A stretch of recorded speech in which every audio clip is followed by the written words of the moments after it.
It's crazy. It is. Hello, welcome everybody. Yes, we're live. We're talking, man. We're already into the giants. We're already, folks.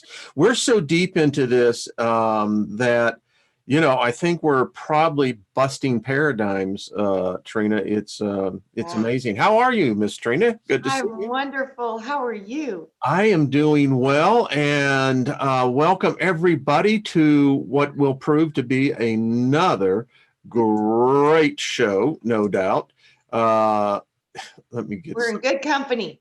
We are in excellent company. I absolutely know this to be a fact. So, you know, welcome and thank you all the moderators. Hey, Kaz, Hawk, good to see you. So good. Marguerite is in and Bianca is in. Pure Love Ascension. Al, Big Al is in the room. Hey, Robin, good to see you. And Sarah, there's a song about you. Think Agape Love Always. And Dragon Soul Fox, hello. Master Troy, Hillard, and Terrell, good to see you. Love that name, Terrell. Yeah. You know, she was a great looking elf, you know. Badass too. You know, that's all I got to say. So, Trina, good to see you. Hey, Twisted Isby, I am so glad to see you back in here. B3, good hello, and Heather. So, Trina, do you know the full moon is coming up? In fact, it's on the 12th. Oh. And where I live in Denver, the full moon will be 12/12 at 12:12 a.m. Wow. Isn't that something? Sounds like you've got some kind of Stargate opening up over your lands. Well, I mean, I was not aware of this until, you know, someone brought it up. In fact, I think it was my wife, Lynn. That's profound. Yeah, so powerful. You know, what I say is that if you have any type of talisman, amulets, black mirrors, crystal balls, sigils, put them out in I'm hoping that there's never going to be, you know, no clouds. So they'll be charged and ready to go. Yep. Powerful moon energies. They are powerful. I was busy working on tomorrow's presentation as you and I were talking about the giants, and I got a comment from someone now. So I was called, I've been accused to be of being an occultist. Oh, nice. Yes, an occultist. Yeah, that would only be accurate if you were like telling people what to do, but you don't do that, so therefore it can't work out for you. Yeah. And I just thought I would pull this up for everybody. Let me see. Here we go. So this is Merriam-Webster's dictionary definition of occult. Occult literally means not revealed, a secret. Right. Oh my God. Yeah, we're being real secretive, right? Not easily apprehended or understood. You know, I'm thinking if you're going to call me an occultist, hey, far out. I'm all behind that. Know the definition. You know, obtruse, mysterious. I love this. Hidden from view, concealed. Yeah, nope. We don't cover any of that. We're all out in the open. Or relating to the occult, not manifested or detected by clinical methods alone. So to be called an occultist is actually very honorable, and it's not a term of derogatory sense. You know what I think you are, Wayne? What? I think you're a mystic. I don't know. I've been called. Someone wrote to me, and she's in the chat room. I saw her. I think her students call me Master Wizard Wayne. So mystic. You study the mystical, the magical, and you've touched it, and you know it. Well, it changes. It really does. I mean, yeah. This study of, you know, you and I both came into this awareness through healing. Yes. Faith healing and healing. Yeah. Someone was asking too, earlier, I saw it, healing. how does inner healing take place? And I just want to share this. One of the things, there are certain spirits, certain energy, soul energies that have a frequency and a gifting in the area of vibration, which we call healing. Yeah. They can transmit this by laying on of hands, which is the most effective, or it can be transmitted.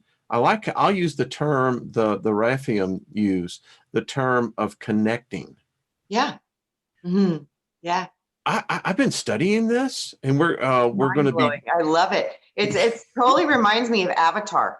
Yeah. The connecting, and you know, and the way we connect to our animals and our pets and stuff.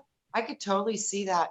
And you know, they always said that angels could talk to animals, and I bet that's just one of their natural abilities. Well, this connecting that this race, these Raphaim had was an amazing gift. I mean, not only could they connect to an animal, they could then connect on a spiritual level, and they say it's spiritual, and actually change their body. They could change into a bear. Yeah, I mean, you know what? Don't you think that's where all the shape-shifting legends of the Native Americans had to have been.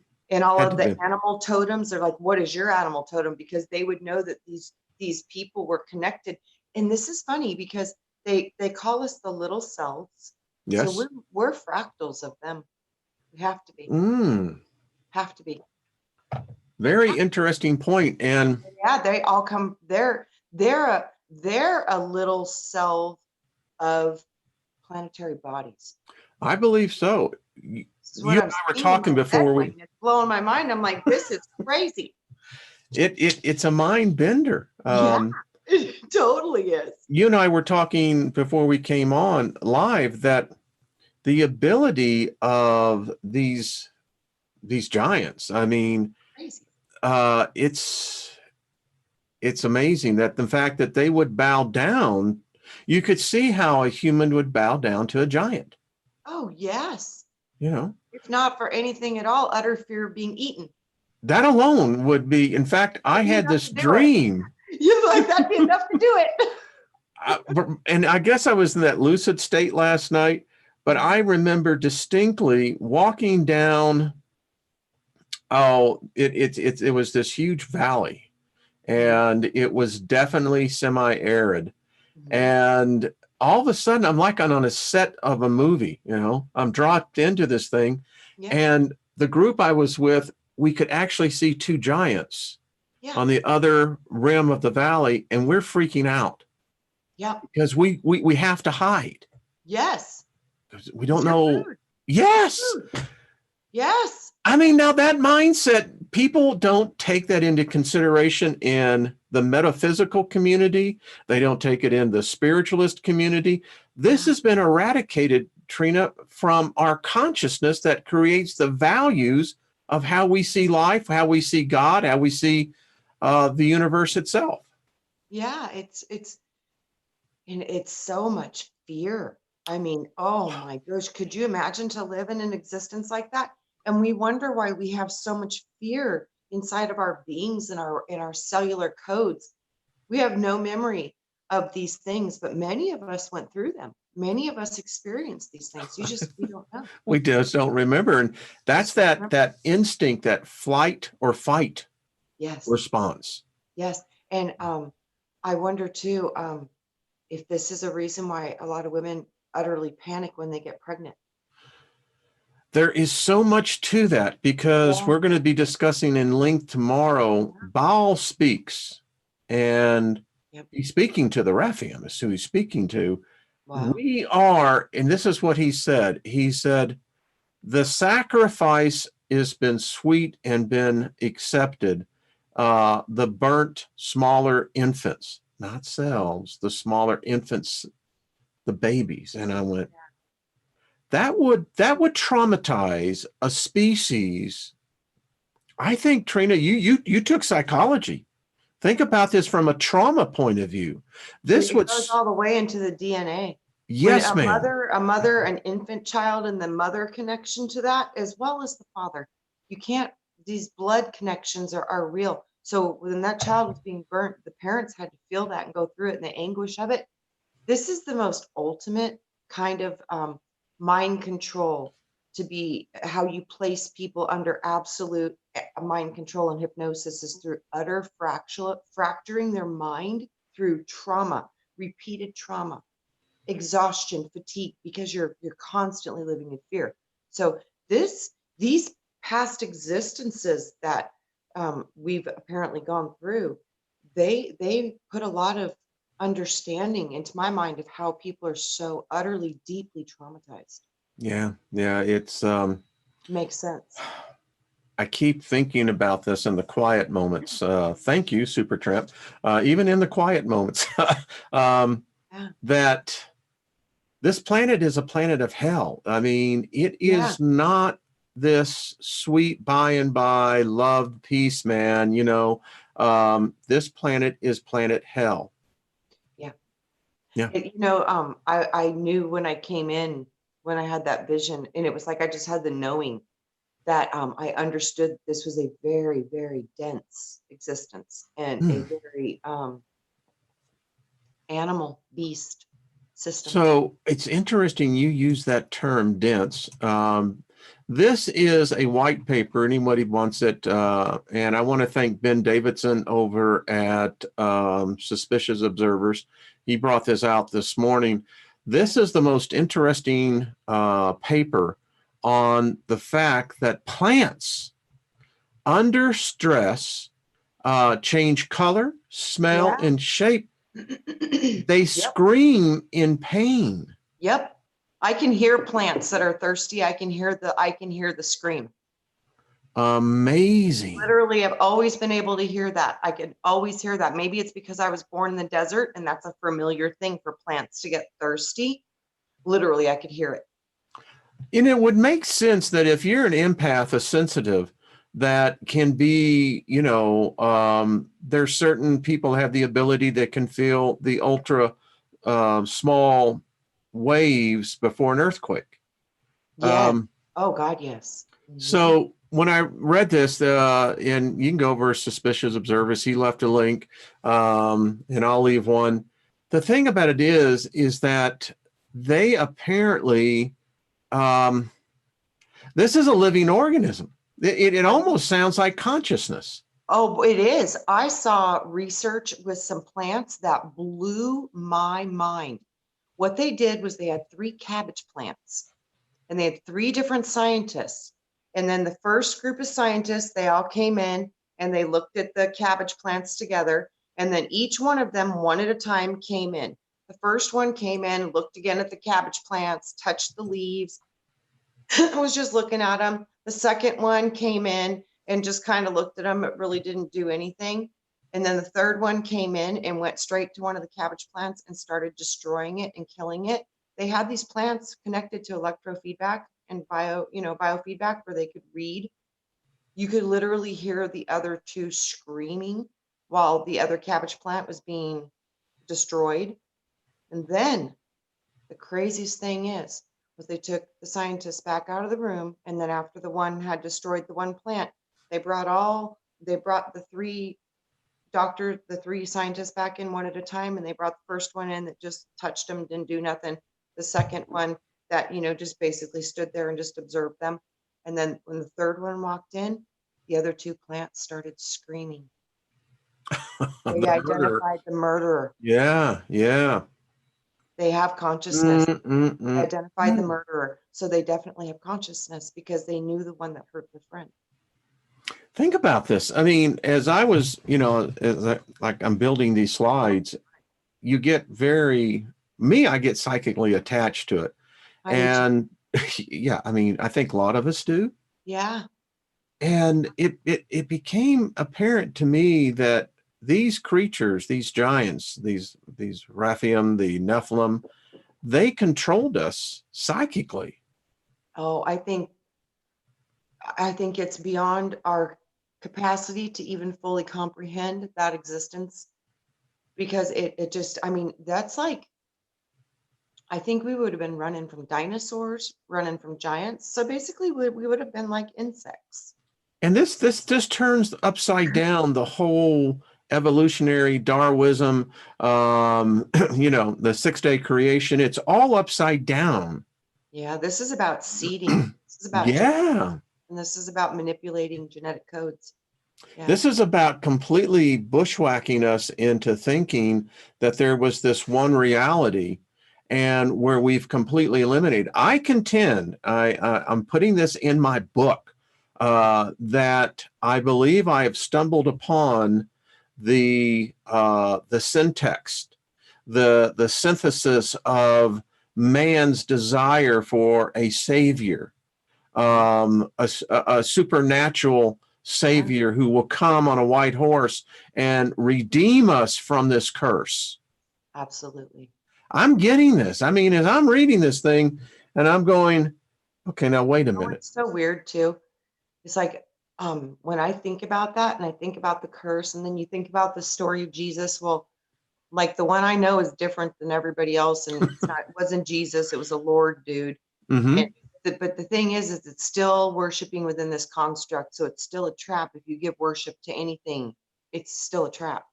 But this being, there's a story of Ron Wyatt where they found blood on the mercy seat of the ark that was hidden underneath where they say Christ would have been crucified in Golgotha, and they tested this blood, and it was one strand DNA.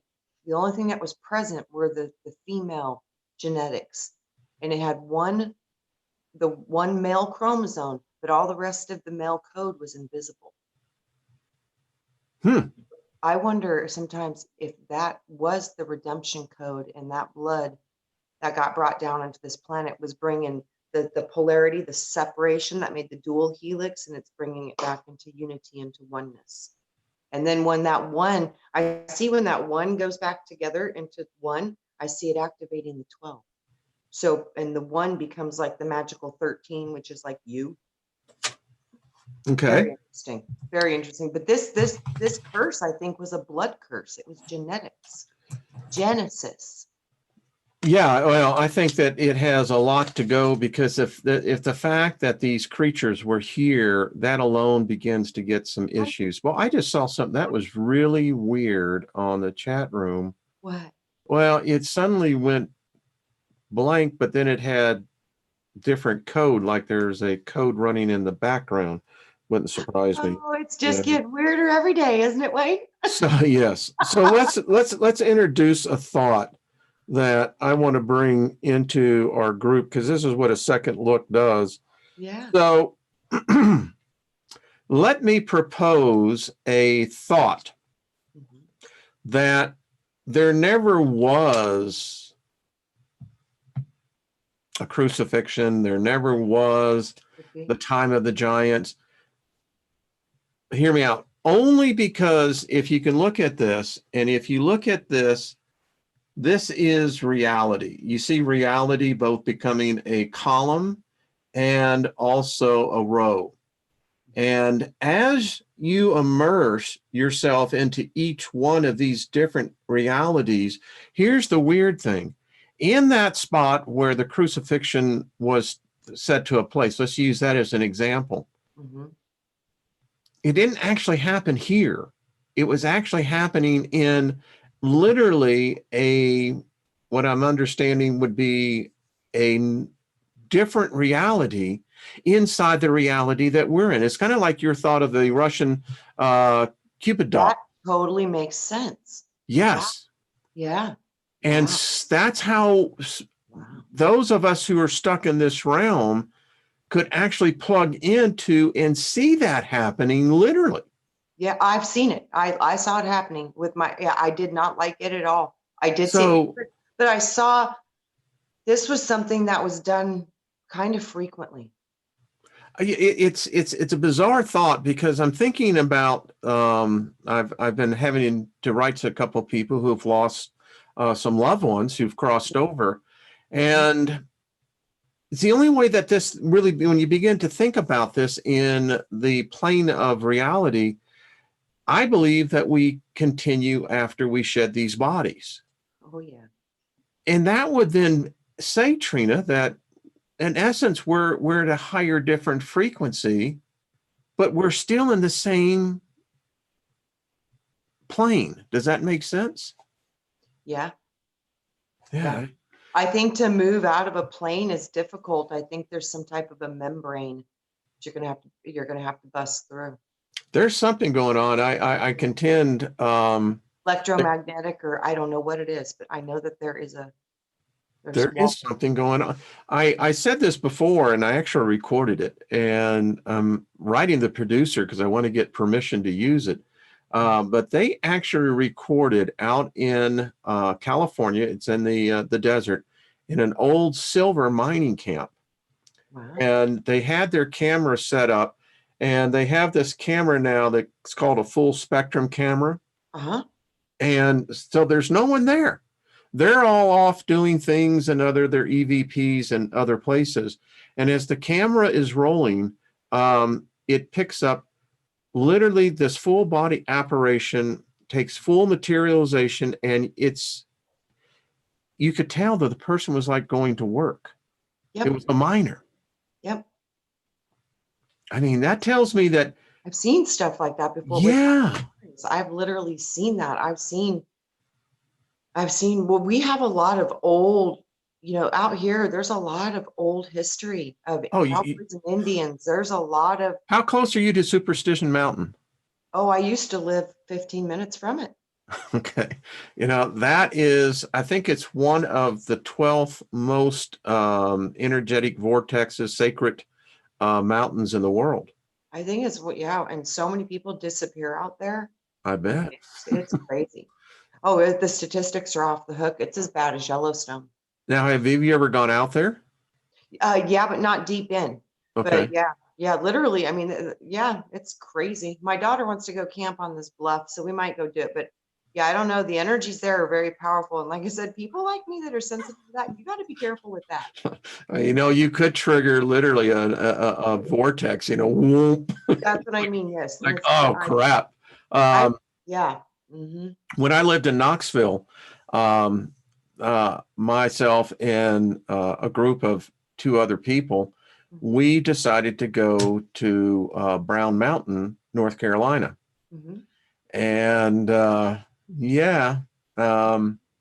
there is something about that area that what we saw, I don't believe it was extraterrestrial. What I really do believe, it was interdimensional.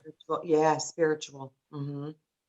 I mean, the lights were just absolutely amazing. They seemed to have intelligence, and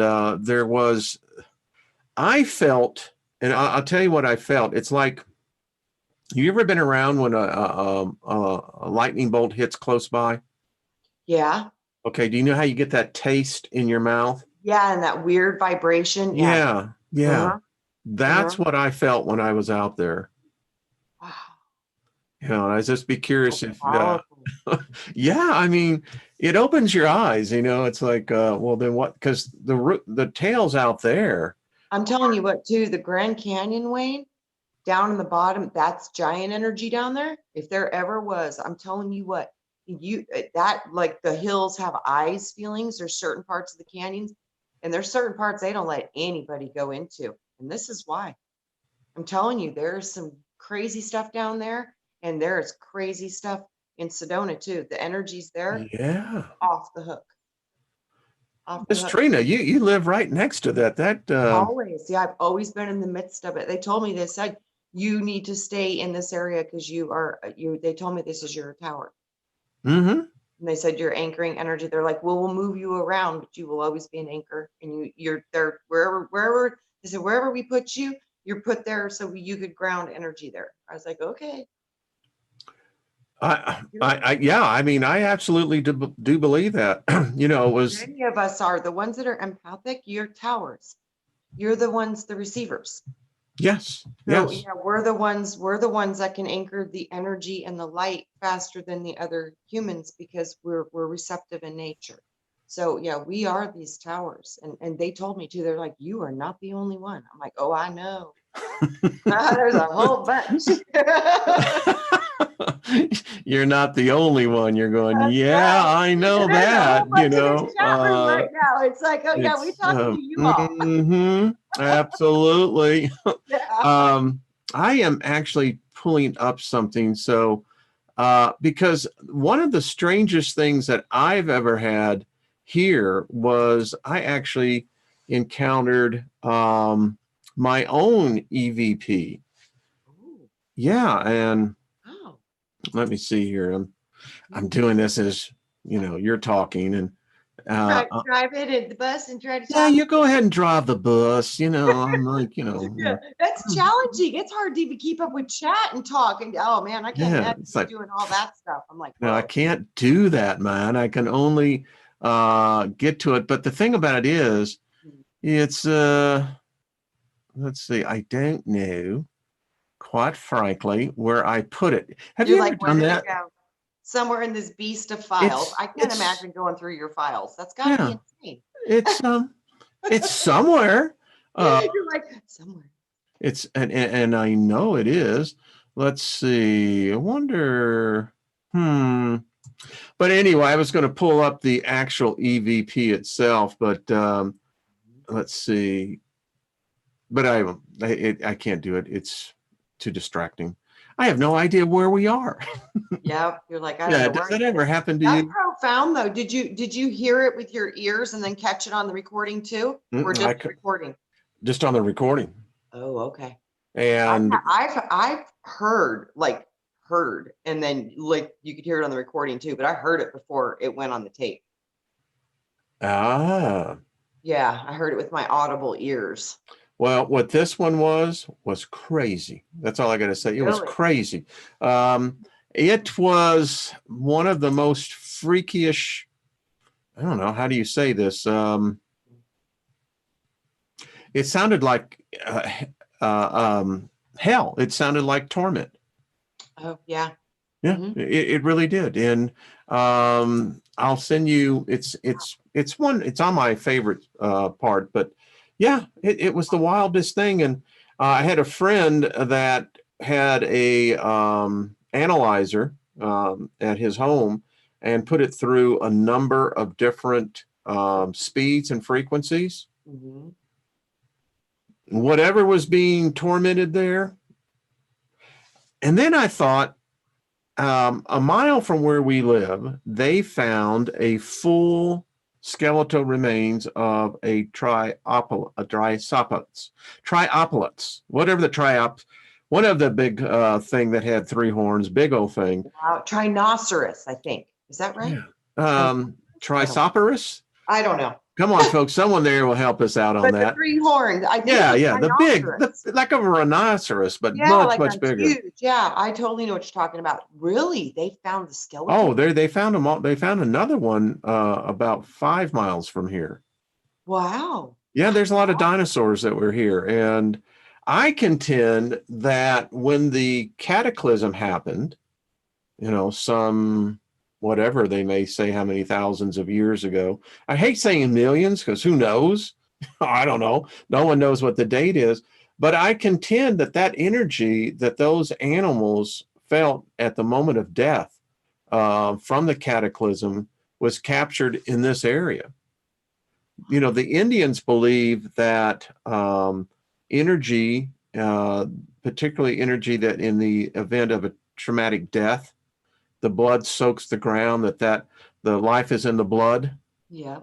and that the blood will speak because the ground is always the ground.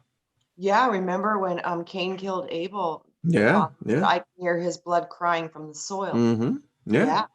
And as Wow. I've been looking at these giants, they're really into the blood, baby. I mean, it's a freaking bloodbath everywhere. I think, it's back to the whole the sacrificing of the blood and the drinking of the blood. It's about food. It's about chemicals. And it's about genetics. Lynn and I were talking that this realm of reality that we're born into, and she says, it's only when you wake up from, a religion, because everything in the religion, you depend upon the deity to provide Outside of yourself, right? It's all exactly. you're waiting for it to come, but yeah. Mm-hmm. whatever. Yeah. And she said, no matter whether you're a vegan, whether you're a carnivore, the fact is we have to eat something. Yes. Yes. Yes. Whether And it be dead or alive. And I hate to say it, I truly do believe that because of the genetic modifications, there's like my blood type mandatorily needs red meat. The only blood Yes. type that does, but it requires it. And literally, I didn't eat meat for over a year, and my homeopathy was like, you have to eat meat. It's messing your body up. I was like, oh man. Yes, I don't eat a lot of it, but literally there's certain proteins that literally are vital for my system. I have an article I'm going to do on my Thursday night radio show from a Confessions of a Vegan. But And the so, way we eat is wrong, Wayne. What we oh, do to animals is wrong, and we need to modify and limit our consumption of meat. And I but mean, now there's they're better giving us ways to do chemicals. this. Yeah, I think there's better ways to do this, but I do think we've been modified to where we are now giants. We're part giant. I think that's the reptilian part of us is from giant. And it's a screwed up reality, as Lynn was saying, we were talking, is that you have to consume something here. You do. You have the bottomless pit is inside of your stomach. It's Yes. like this is nuts. And Yeah. and that stomach hole area, spiritually where the soul is concerned, is where I think the soul really does reside. Yeah, I think it does too. It's in the stomach.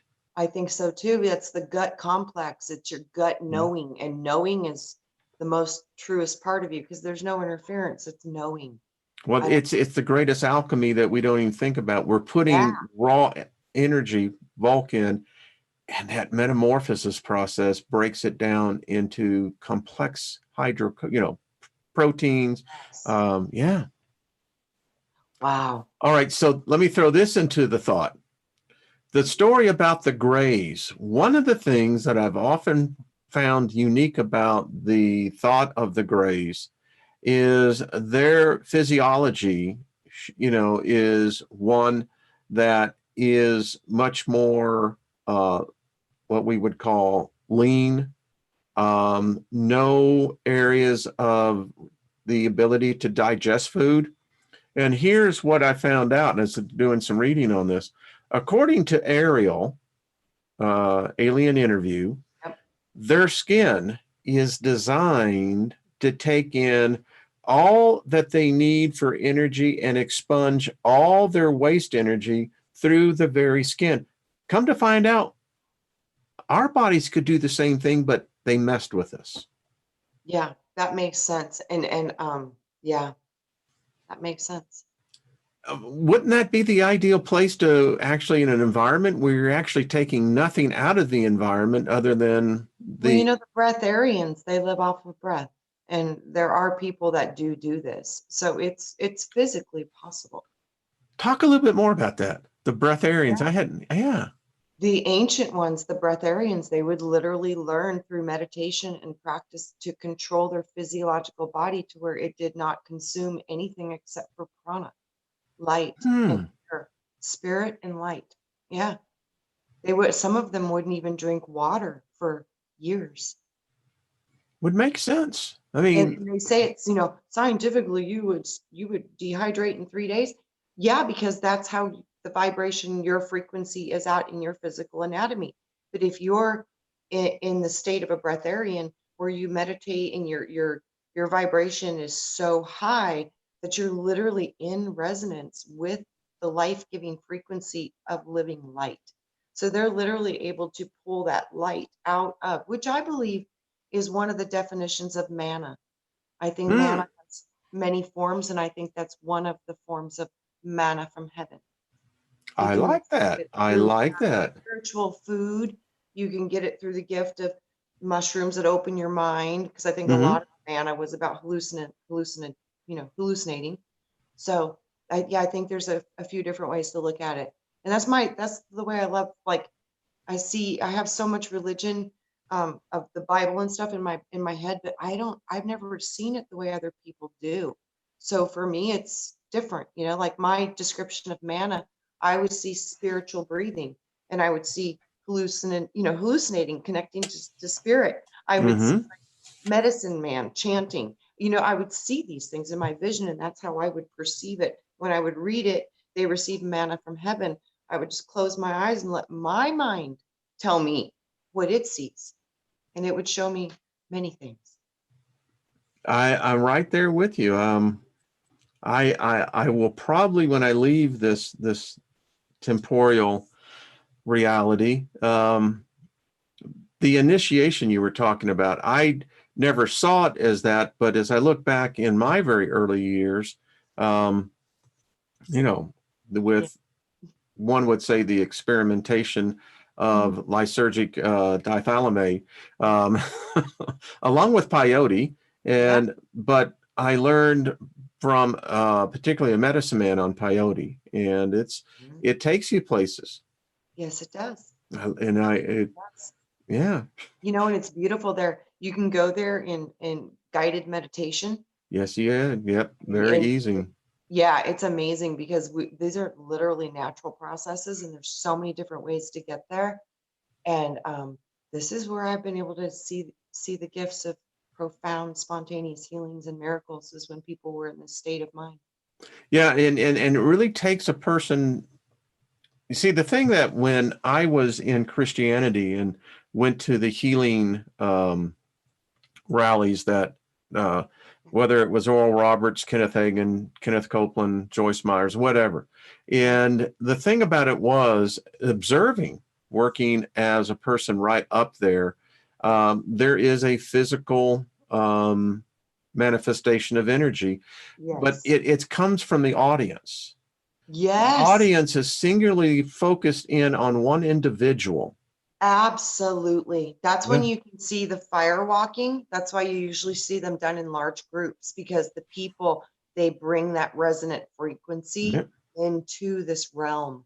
Yeah. And you literally can start bending and defying the laws of matter, because the power of belief is stronger than the power of matter. Now, I've seen the very same effect, folks, at a rock concert. Yep. So it's not the fact that it's in a religious setting. No, it's the people. It's the people. It's the absolute. I've been in, political rallies, the same thing. And I contend you could get healed at a rock concert. Oh, you can. For sure. Yeah. Those DMT responses, those chills you get when you hear your favorite artist playing, and when the music is just moving you, that's healing. That is such powerful mojo. I've wanted to tell a few people that were actually in wheelchairs, they were almost at that point where if they had had the faith to do it, they could have stood up and started digging to the vibration. Absolutely. If everybody just turned to that person in the wheelchair and looked at them and said, "Today's your day to heal," and they started singing and focusing on them, he would stand. I agree. Trina, I was at one time a very frequent flyer of a lot of miles, and I mostly rode up in first class. So, but I began to notice a phenomenon that took place at about 35,000 feet. You see, I would observe people who would want to board the plane first. And I mean, they're using crutches, they're using canes, they're using, wheelchair assist to get on. Yep. And the most amazing thing is that when the plane lands, there was a mass healing, because these very same people walk right off. Exactly. They don't need no freaking cane now, brother. In fact, they'll run your ass over. Yep. First to get on and the first to get off. I mean, I don't know if it's Jesus, Allah, whoever is up there. All I know is that there is a number, and I asked other friends, I said, "Do you ever see that?" And they came back, it's the weirdest phenomenon. Yes, I've seen it too. You have? I mean, have seen it. I was like, "You sure were gimping to get on this plane, and you're like running out." I was like, "How did you do that?" It's like the damn guy's a marathon runner. I know, I've seen it. I have seen it. Yeah, I'm telling you, we really do pick our programs. Oh, I tell you, we do. And it's getting back to someone, and to be in all seriousness, One of the things that I have found where healing is concerned is it is usually attached to a fear. And sometimes you have to dig deep to find out what that fear is. Yeah. You got to find that root and pull it. Yeah, but here's the thing I'm learning. These dark ones, Nick is going to be on Friday. We're going to be talking about the dark ones. Oh. I'm now almost convinced this is what Lilith was teaching us about the hordes of demons that her and Samuel bred. But it seems like these dark ones, they attach to those fear vibrations, those fear memories. It's like caviar for them. That's a perfect term. Yeah, that is their High five, girl. Yeah, caviar. Yeah. They love when you're scared. And that's what I'm trying to tell the person who's been asking on this, is that I believe in healing. I believe it takes place. I do it. I lay hands on myself, as I tell everyone, every morning. Yeah, I do. I mean, absolutely. And like I said, you almost died and you're still here. You healed. You healed. You did that. Yeah. Well, what was going on in your physical body was designed to definitely take you down, and you didn't. You know, it's like, yeah, we're in more control of what's happening in our reality than we understand. now, how do you approach it for yourself in the area of healing? Oh God. You know, when I was diagnosed with the hepatitis, when I heard the diagnosis, literally instantly in my mind, I was like, I don't like that, and I'm going to go talk to somebody else. I did not believe it. So when I went to a different doctor and he said, you have 3 weeks to throw off the antibodies. And I was like, okay, I can cure an incurable disease. He's like, yeah. He's like, if you throw off these antibodies and you only have a certain amount of time, da, da, da, da. I was like, oh, done. And I just decided at that moment, game over, I win, and it was my mind. And I was young. I didn't have the obstacles and the more barriers we put on our own potentials as you get even older and older and older. So when you're still younger, you're like, oh, I can do anything still. So, I'm like 20 years old. I'm like, oh, I got this. So like a rock. Yeah, went home and went to him on Friday, went back to the doctors on Monday. They drew more blood, and then they called me on Tuesday morning. They're like, you need to come back. We've got a blood error. Because I'd already cured myself. Excellent. It's like, it's what you believe.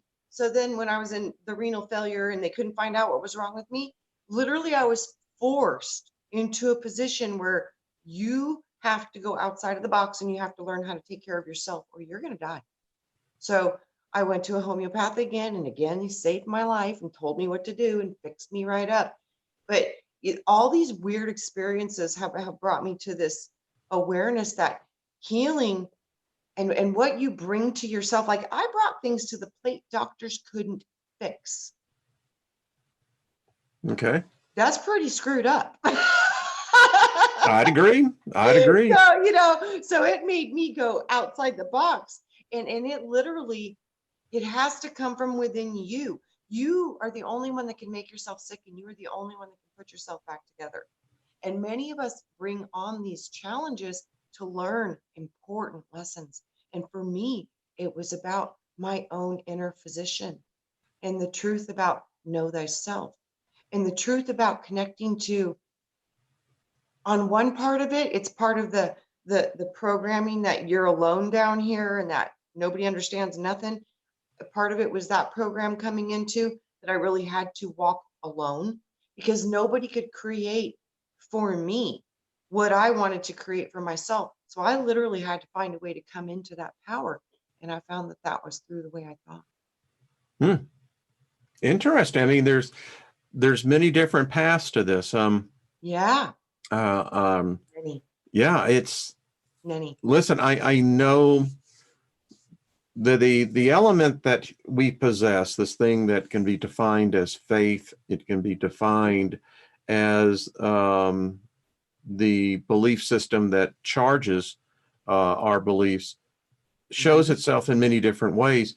One of the things that I have been considering that, and it's been years, is the deliberate reassembling of DNA through genetically modified organisms.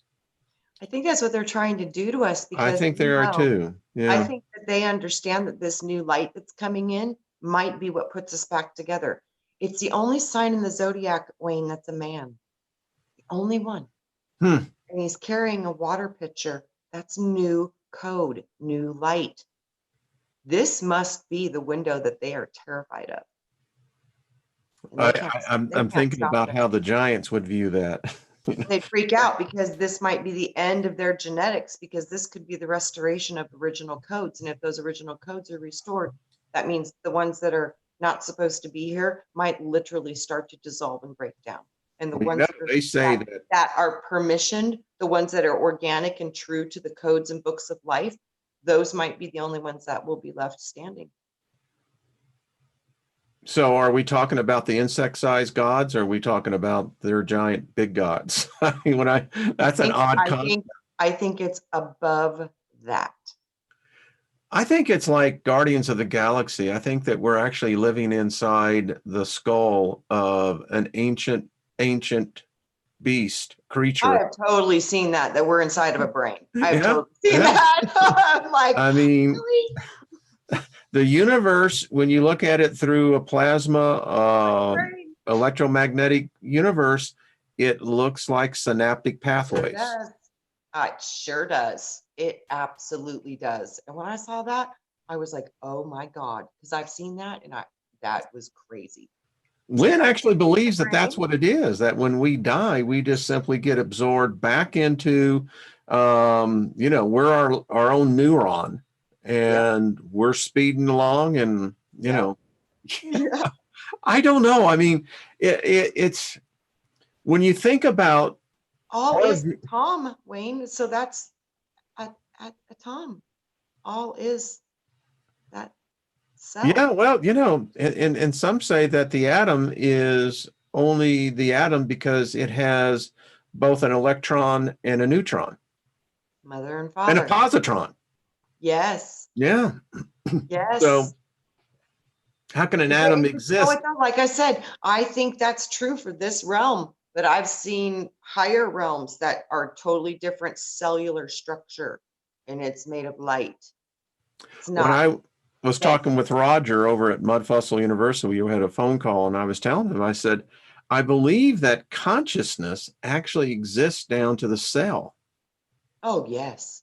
Oh, I mean, absolutely. I think so. Yep. Isn't that what we're doing right here? This is a combination of a cooperation of billions of cells. And it's so funny, Wayne. What do they call the technology? Cell phones. Yeah, ain't that the fact? The same. Because, they're copying our original abilities that we communicate to each other through our blood, our cells.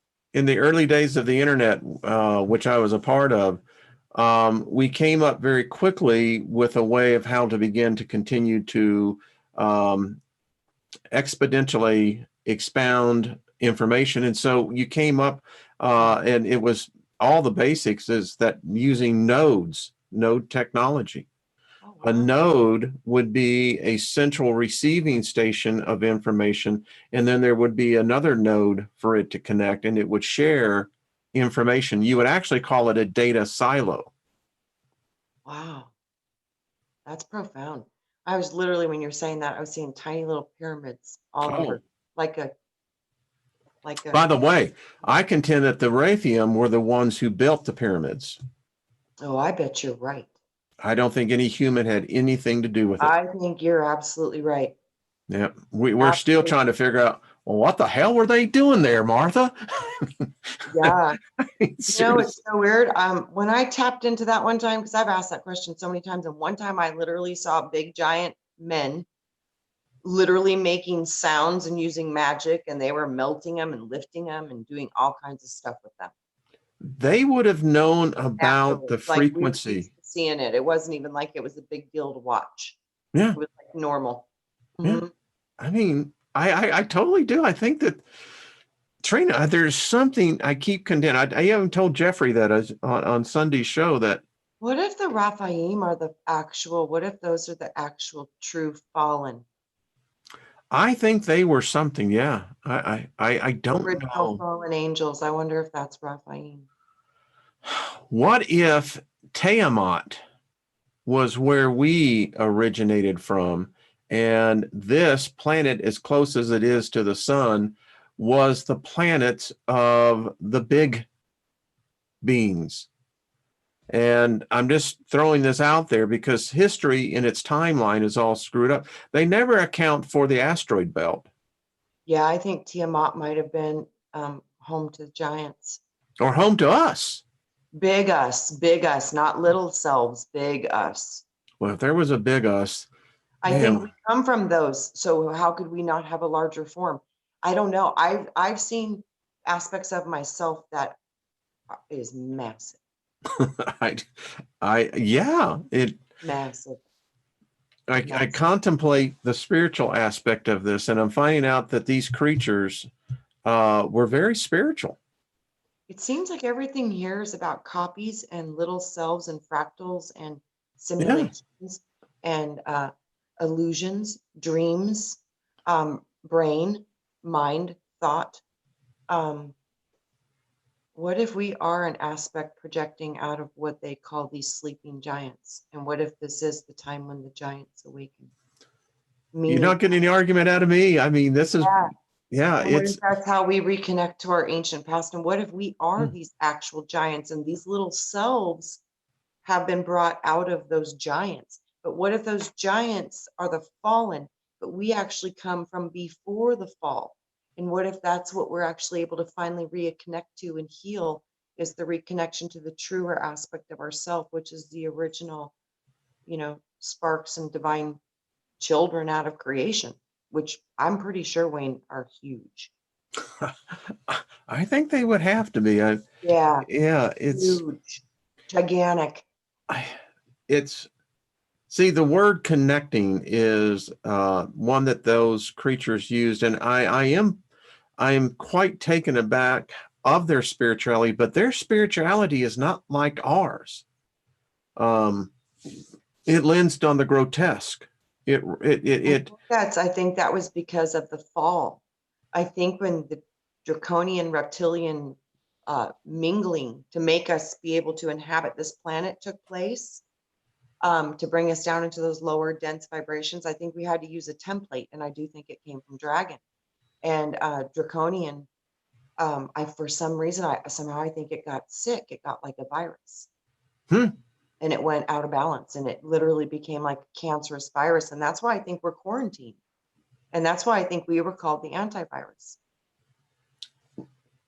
listen, as I have, I tell this to other people who have a very difficult time breaking out of a particular mindset, is that you have to keep an open mind on this, because at this point, everything is still on the table. It's like, Oh, totally. And everything that we did have recorded about our history, most of it has been destroyed and burned. mhm, So yeah, we don't have access to the truth. So literally we have to use our own cellular recall, our own cellular memory, dive into your own records because they are within your codes in your body. So you can tap into these visions and tap into these memories. And I've literally, like, I've seen a lot of these ancient stories. I've been able to view them through simply just using your imagination. You think it's not real, but it's probably more real than this. no argument at all. I mean, it's obvious that something is missing. Um, Lot.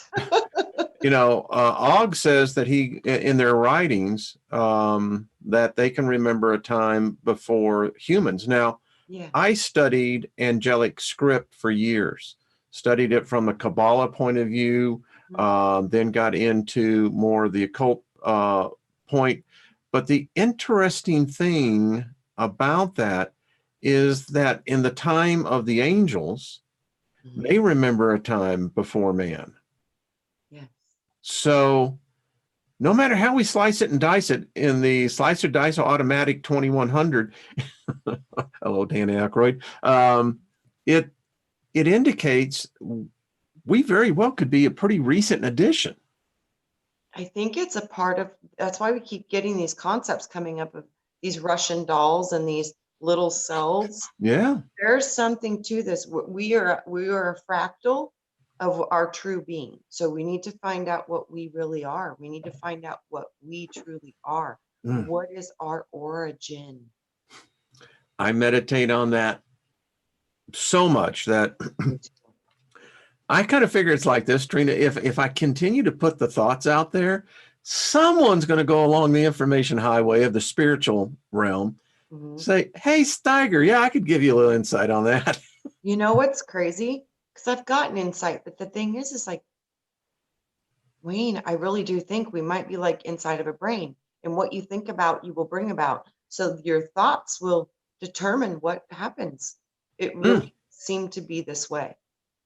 To use a term that of what one rabbi teacher said, as a man thinketh in his heart, so he is. Yes. I mean, and isn't that a good point for people too, when you talk about healing?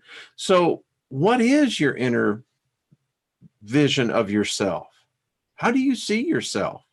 You know, when I tap into my when I try to say, what am I and who am I, where I always go into is my heart and my gut. And I go into that, and it's everything's in there, everything. So what am I? I think I'm everything, part of everything. What am I as a human? That I'm still trying to figure out. I haven't figured all that out yet. But I do know that it's a fractal of my true source and my true essence of me as a being that still has an individuality to it, a perception of I am. But I think that there are even positions above the I am that you go into the oneness of all that is, and there's no you anymore. So, you know, that might be some eventual process we go to. But right now I think we're here to, I think like to fix the problems in the universe. And I think that many of us here now, we're literally the antivirus. So we were literally called in to this mission to fix this planet and fix the energy and usher in this new age, because that's what we're doing. We're here at the age of Aquarius, and this only happens every 26,000 years. So I have a feeling many of us that are here right now, we were called because of what you have accomplished in your past lives. So we need to remember what those gifts are so we can express them here and now. And then there are times for myself when I feel like I'm just merely sitting at a console. I swear. Me too. I see that more than I see anything else, that when I pass on, I think I'm just going to get up from the console and just disconnect from the console. Yeah, and that could That very sounds well weird. be. I know. No, I see myself sleeping. Yeah. Connected to a machine.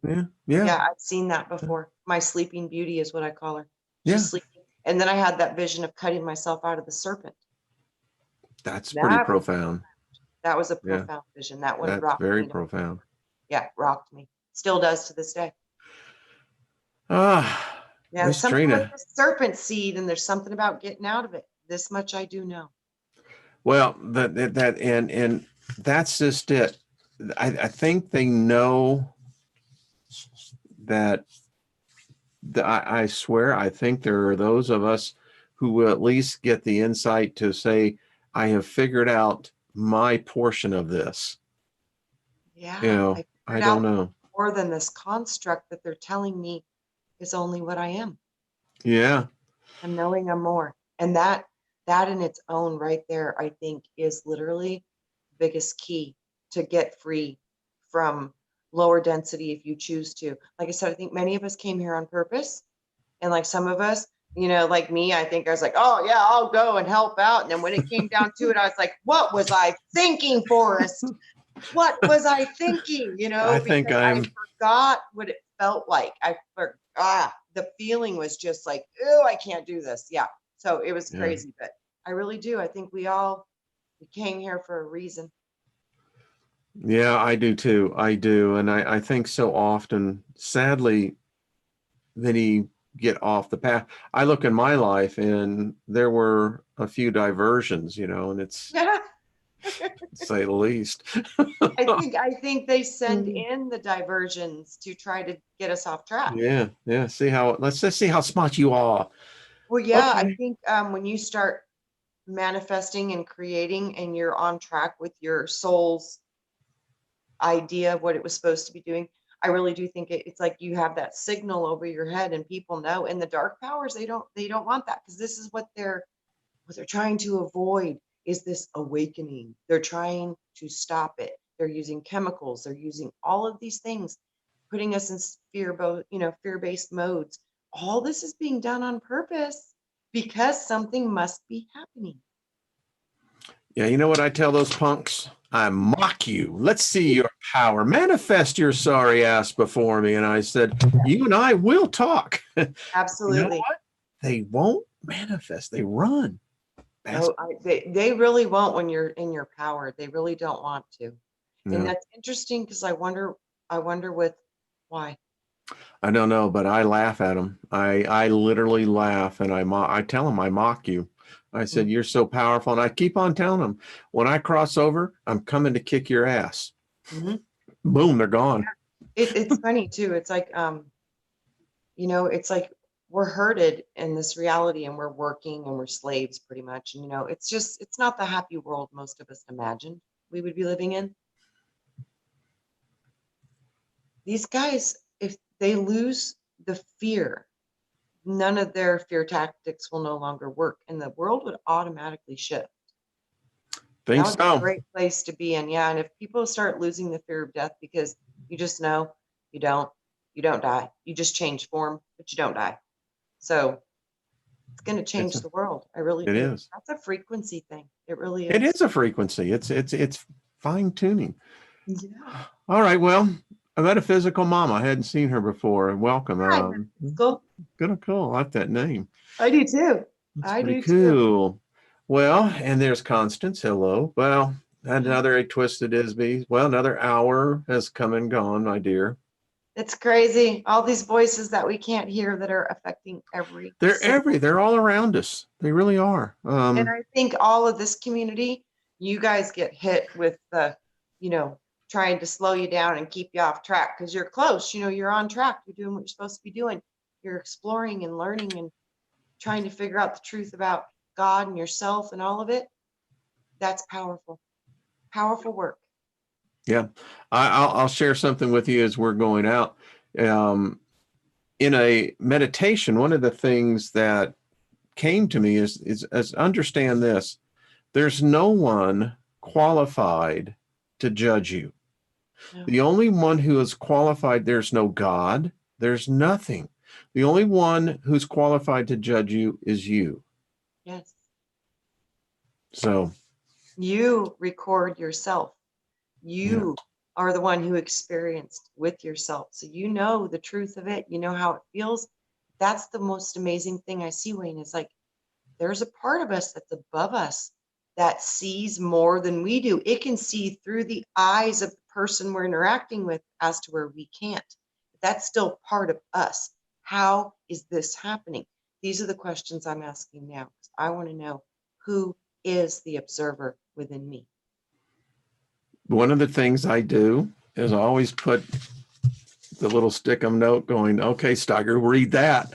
Right, right, right. All right. All right, Miss Trina, thank you, everyone. Love you We'll all. see you next week. Yes. It's been a great honored by all of y'all, and thank And you. this book, I can't wait till you read it tomorrow. It's blowing my mind, Wayne. There's Really one is. scene in there, and this is, because of my film and production background. So I'm used to doing storyboards, Yeah. and the storyboard, as you write it out, which are slides, Mhm. they have one scene in there in which they say that when the rain started, Mhm. which we knew as the Great Flood, Noah's Flood, however you want to term, that it got so intense, they said that the water was like being poured out of a pitcher. Wow. Could you imagine that? Whoa. wherever you walked. Whoa. Oh, It it's said it so was great. like the windows of heaven opened up and poured out the waters. That's what they That were saying. that's what I kind of saw in my vision when I read that in scripture, and then for it to be confirmed again in this. See, to me, this is profound. This is so much of our Bible. Oh, wait till It's you read mind-blowing. Ephesians 6:12. Whoa. It's going to blow your mind. And one other thing, this battle scene takes place in a desert. And when the flood started, oh man, wait till it's Intense. far out, man. Yeah, this book is somehow I hope it's doing for other people what it's doing for me, but it's literally it feels like it's awakening my past memory. It's for me, as grotesque as I find it and offensive, the shock of it is that I believe this. I really Oh, I do. do too. I I do. believe maybe not the story as it's saying here, but something like it. Something similar. Yeah, Yes, ma'am. something close. These stories were given to us by people who wrote them down. Yeah, They're just people like us. yeah. So, yes, and stories get twisted. Everybody knows you tell somebody one thing, by the time it gets to the 50th person, it's Mhm. completely a different story. So, we have human error, but the essence of these stories, the essence of our ancient past that have been seriously hidden from us, we're getting back into this. And I have a feeling that this might be part of how this genetic codes start to reawaken. As Chubby Chase would say, come on, baby, let's do the twist. Anyway. All right, stay with me. All right, folks, we will see y'all later. And thank you again. And we'll be here next week. And